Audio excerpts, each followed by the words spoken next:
memulai pembelajaran kita pada pagi hari ini, terlebih dahulu kita akan berdoa dan Ibu ajak ke semua berdoa menurut agama dan kepercayaan kita masing-masing. Berdoa dimulai.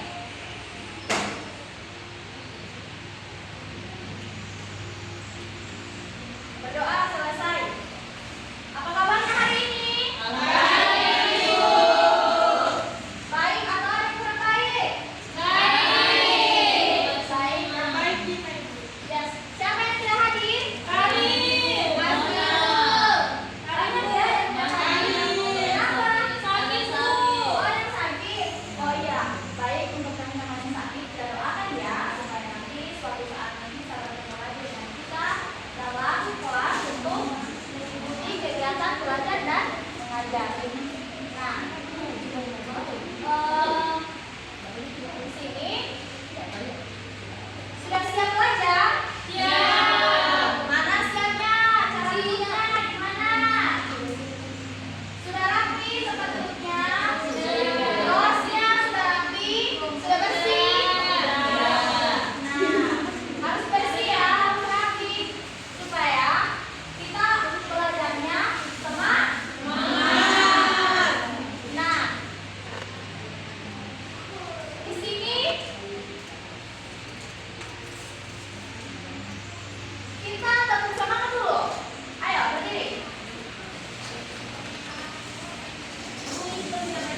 Di daerah kalian suku bangsa apa namanya? Contohnya, di daerahnya Yohana suku apa? Suku Bangona Ibu. Suku Bangona. Ada yang sama dengan Yohana? Ada. Nah, kalau yang beda, kalau Ivan suku apa? Bagai Ibu. Nah, suku Bagai. Nah, itu baru dua contoh. Bagaimana kalau di luar sana kita bertemu dengan teman-teman yang berbeda suku dan bangsa, otomatis tidak bisa kita hidup dengan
jadi sekian materi yang akan kuberikan pada hari ini. Kita akan berjumpa lagi minggu depan dengan materi berbagai macam keberagaman yang ada di Indonesia berkaitan dengan yang ini tadi sudah pakaian adat, dan untuk minggu depan tarian dan cara ibadah rumah adat. Ya. Nah, itulah materi yang akan kita lakukan pada minggu depan. Harus diingat baik-baik ya. Minggu depan ibu akan tanyakan lagi. Awas ada yang lupa. Nah, jadi untuk itu sebelum ibu tutup, kita akan berdoa. Oh iya, sebelum kita tutup, ibu akan menguji di mana harus ada salah satu yang bisa simpulkan untuk mewakili satu kelas. Ayo, siapa yang bisa simpulkan? Ya, baik, silakan mana? Oke, baik. Bangsa Indonesia merupakan bangsa yang besar. Bangsa Indonesia terdiri atas beragam suku, budaya, agama, dan kepercayaan. Namun, bangsa Indonesia memiliki persatuan dan kesatuan yang sangat kuat. Hal tersebut tercermin dari sifat watak bangsa Indonesia yang bineka tunggal ika. Ya, baik, tepuk tangan. Jadi kesimpulannya sudah betul di mana di dalam Indonesia berbagai macam suku dan berbagai macam pakaian adat. Nah, itu tetap satu dalam bineka tunggal ika. Oke, untuk menutup pembelajaran kita pada hari ini, wajah kita semua untuk berdoa. Mana sikap berdoa? Ayo, sikap berdoa. Baik, ibu wajah semua kita berdoa menurut agama dan kepercayaan kita masing-masing. Berdoa dimulai. Amin. Berdoa selesai. Nah, ibu ucapkan terima kasih atas perhatian anak-anak dari awal pembelajaran sampai selesai, dan kalian sudah melakukannya dengan baik, tidak ada yang ribut. Baik, kita tepuk tangan dan diwakili. Wassalamualaikum warahmatullahi wabarakatuh. Selamat pagi. Waalaikumsalam warahmatullahi wabarakatuh. Pagi, Bu. Lanjut, selamat ayo obat. Yang mandi tini setengah atau sampai? Sudah sayang, sudah. Setengah? Dia